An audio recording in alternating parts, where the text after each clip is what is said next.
Welcome to Integrazo. In this video, I'll show you how to connect this plugin with your product. You can find the plugin download link in the description below.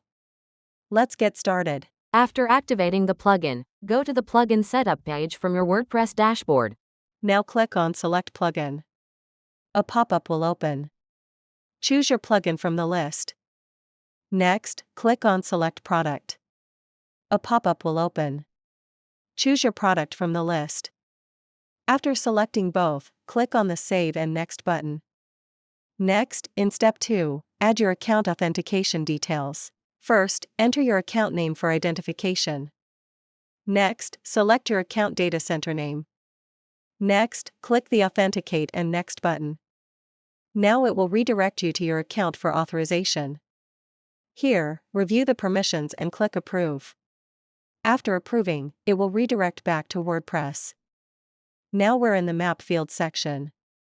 First, select the form you want to integrate from the list. Next, choose the required workbook from the Select Workbook dropdown. After selecting both, click on the Save and Next button. Then choose the worksheet where the data should be added. After verifying all the selections, click on the Save and Next button. Now the field mapping area will open. On the left side, the form fields will appear, and on the right side, the product fields will appear. Here, simply map the fields. After completing the field mapping, click on the Save Mapping button. Now the integration is completed successfully. Next, go to the Setup page. Here, all your integrations will be listed. You can enable or disable any integration using the toggle button.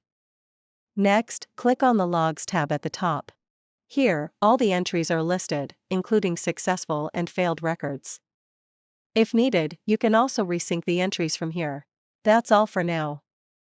Thank you for watching. If you have any questions, feel free to comment below. Don't forget to check the plugin link in the description.